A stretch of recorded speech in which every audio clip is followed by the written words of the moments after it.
Já estamos de volta aqui com o Gazeta Entrevista. Já eu chamo para cá o meu convidado do primeiro bloco, que é o deputado federal Léo Brito, do PT. Nós vamos falar da agenda da Câmara Federal, que está muito movimentada essa semana.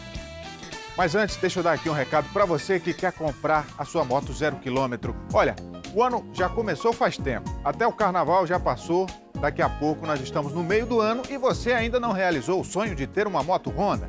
Com a sua Honda, você economiza tempo no deslocamento e dinheiro com o combustível.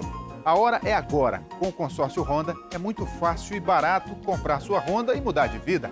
Olha só, CG 150 Titan EX a partir de R$ 171 mensais.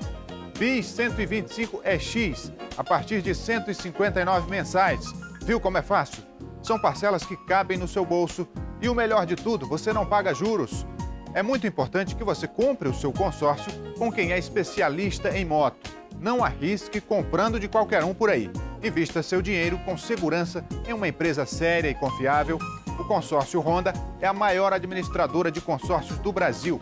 Conta com a credibilidade da marca Honda e entrega mais de 35 mil motos todos os meses. E a próxima pode ser a sua. Tá esperando o quê? Não perca tempo. Vá correndo a uma concessionária Honda e faça já o seu consórcio Honda. Deputado federal Léo Brito, pode vir para cá. Meu convidado de hoje, do primeiro bloco. Muito obrigado pela vinda, deputado. Por favor, pode sentar. Olha, a gente acompanhou essa semana a agenda da Câmara Federal, bastante movimentada.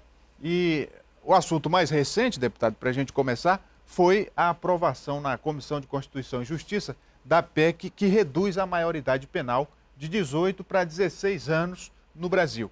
Essa proposta de emenda constitucional já tramitava há muito tempo e agora foi aprovada na CCJ. Quer dizer, ainda tem que passar no plenário, ainda tem que ir ao Senado. Então não é uma coisa tão simples. No entanto, já é um assunto que dominou essa semana aí os noticiários. Como é que o senhor vê essa proposta? Sem dúvida. O que foi aprovado na CCJ no dia de ontem foi a admissibilidade da PEC, ou seja, ela foi considerada constitucional. Agora, ontem mesmo, o presidente Eduardo Cunha criou já uma comissão especial para fazer o debate sobre a PEC. Essa comissão terá 40 sessões para fazer esse debate, que é um debate importante que o Brasil está colocando, está pondo em pauta já tem 20 anos, como você disse, e que, obviamente, precisa ainda de um certo aprofundamento. O debate que está no centro hoje, inclusive nas últimas 2 semanas na Câmara, foi a importância da segurança pública.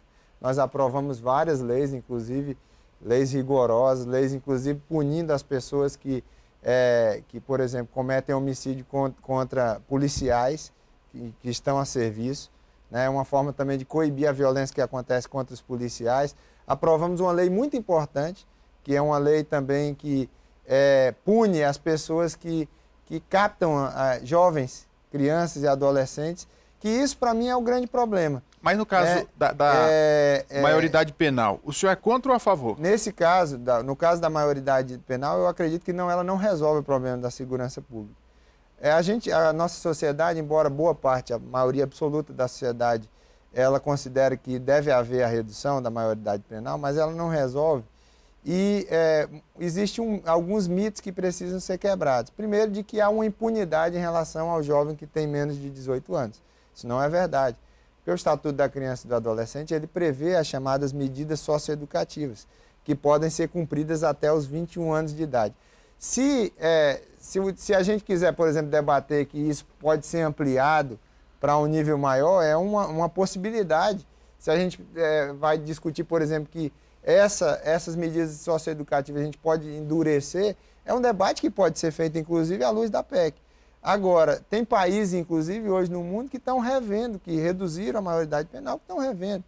Nós temos, se a gente for ver esse debate, os crimes praticados por jovens, por adolescentes com idade inferior a 18 anos no Brasil, eles representam apenas 0,9%. Não representam nenhum 1%.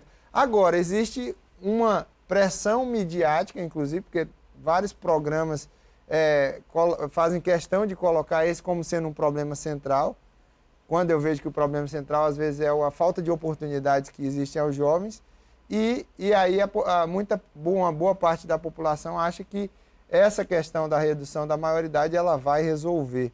Eu sou a favor de que o jovem que cometa qualquer tipo de infração ele seja punido. Sou a favor disso. Agora, essa punição ela não pode ser feita como é feita em relação àquele que tem mais de 18 anos, que é feita dentro das penitenciárias.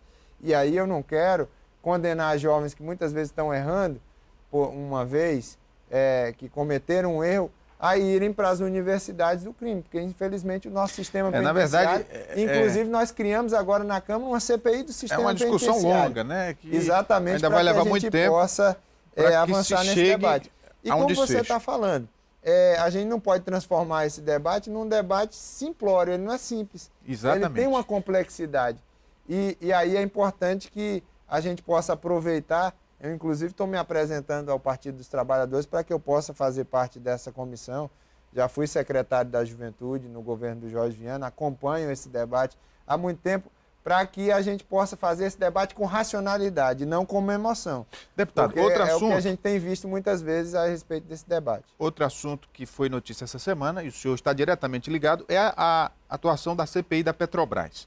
E o senhor puxou um debate interessante para que não haja seletividade na escolha dos depoimentos ou daquelas pessoas que vão ser ouvidas. Como é que está a CPI? Tem avançado? Porque a verdade é que há muitos interesses, né? Da oposição, da situação. Como é que o senhor está vendo essa CPI?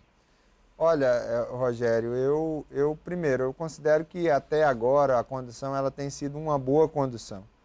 Embora nós tenhamos aí mais de 500 requerimentos de documentos, mas também de oitiva de testemunhas, de acusados, né? Então é um trabalho muito intenso e até agora a gente ouviu apenas 6 desses depoimentos. Então tem muita coisa a fazer ainda. Agora, eu sou da opinião de que a gente não deve poupar ninguém. Eu estou lá na CPI da Petrobras, sou do Partido dos Trabalhadores, tem pessoas do partido que estão sendo envolvidas. O escândalo da Petrobras aconteceu no nosso governo, mas eu vou lá e faço todas as perguntas que têm que ser feitas, quero investigar. Agora, o que eu questionei, o que eu tenho questionado, e ontem, inclusive, teve uma manobra, infelizmente, por parte do vice-presidente, que é do PSDB, para antecipar o depoimento do tesoureiro do PT, o Vacari, antes das manifestações que vão acontecer no dia 12. E eu, naquele momento, protestei. Eu falei, olha, presidente, a gente não pode partidarizar. A população está querendo que a gente faça um debate sério, que a gente faça a investigação de maneira séria. Agora, a gente não pode fazer esse tipo de manobra. Porque nós temos que ouvir os empresários, sim. Nós temos que ouvir os diretores, como já ouvimos vários deles. Inclusive, a gente tem feito um trabalho de pegar aquilo que está nas delações dos vários delatores e confrontar com os diretores da Petrobras, como já aconteceu com o Renato Duque, com o senhor Barusco, com os dois ex-presidentes, a Graça Foster e o Gabriele, e ontem com o senhor Glauco, com o senhor Glaucio Legatti, que inclusive negou que tenha recebido propina, que foi uma das denúncias que foi feita por um dos delatores. E eu tenho colocado uma coisa importante também, Rogério. Delação não quer dizer que é uma prova absoluta, porque uma delação ela pode cair. Aquilo que foi feito numa delação pode não ser verdade. Então eu tenho colocado que a CPI ela precisa ter todos os cuidados, inclusive para não cometer pré-julgamentos e a sociedade sair julgando pessoas, como aconteceu na G7, aqui no Acre, e agora foi retirado o indiciamento dessas pessoas. Então temos que ter todos esses cuidados. Sobre esse acordo de leniência com as empresas envolvidas no escândalo da Petrobras, o acordo de leniência seria uma espécie de delação premiada para empresas, né? Isso. Com o objetivo de se evitar que essas empresas fiquem paradas, que haja desemprego, que, enfim, tenham medidas que afetem a economia por conta disso. Como é que o senhor vê o acordo de leniência? Que tem muitas críticas também, né? Exatamente. Olha, a população precisa saber sobre os acordos de leniência que nós temos 3 tipos de responsabilização nesse caso.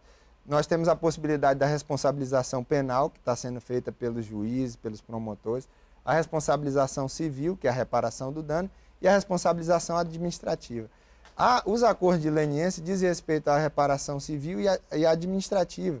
E não são nada menos do que o poder público, no caso o governo federal, olhando sobretudo para a questão dos empregos. O que estão em jogo são 500 mil empregos no país. São mais de 50 mil empresas que são associadas a essas empresas que estão envolvidas hoje na Lava Jato. E aí o que o governo quer fazer? Olha, nós vamos, você diz tudo que você sabe, você tem que pagar, inclusive esse pagamento integral do prejuízo que houve ao erário, ele vai acontecer mais rápido do que nas ações civis e do que propriamente na ação penal. E você vai mudar a sua forma de atuar, porque tem sido uma forma corrupta. Então, nós não estamos querendo destruir a empresa. Isso já aconteceu em outros países. Nós estamos querendo que as empresas elas se adequem aos valores éticos da sociedade. E, claro, você vai denunciar tudo que tiver denunciado. E se tudo que você disser aqui para o governo não se cumprir, o acordo vai cair também. Mas você não vai ficar com a inidoneidade, que vai impedir, por exemplo, de participar de licitações. Então, é isso o acordo. O Ministério Público diz que isso pode atrapalhar nas investigações, mas eu não consigo enxergar isso. Participei, inclusive, agora na Comissão de Fiscalização e Controle de um debate que foi, inclusive, estava presente o Ministério Público Federal e a Advocacia Geral da União, e ficou muito claro para mim que uma coisa não atrapalha a outra, porque as esferas elas são distintas, Rogério. Você tem a esfera administrativa, civil, e tem a esfera penal, que inclusive pode fazer quantas delações quiser.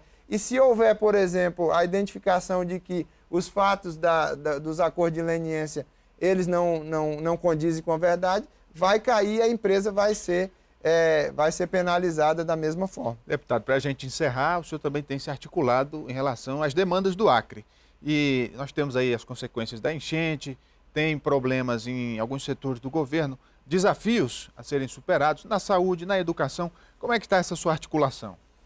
Bem, eu tenho tido uma atuação tentando fazer exatamente o debate no Congresso Nacional, mas olhando muito para o Acre. Tenho estado quase toda semana aqui. No período da alagação, a minha equipe e toda a bancada, eu acho que esteve muito envolvida, não só na questão da remoção, mas de trabalhar nos abrigos, mas sobretudo para trazer os recursos para o Acre. A gente já teve várias liberações de recursos para o Acre nesse período. A presidenta Dilma esteve aqui presente, vários ministros estiveram aqui presentes. E também estou fazendo um trabalho, e nós tivemos aí, já não é uma coisa comum, no início do mandato a gente teve apreciada aí a configuração de 10 milhões em emendas parlamentares já para essa bancada, para os novos membros da bancada. E eu estou destinando 70% dessas emendas para os municípios que foram atingidos pela cheia.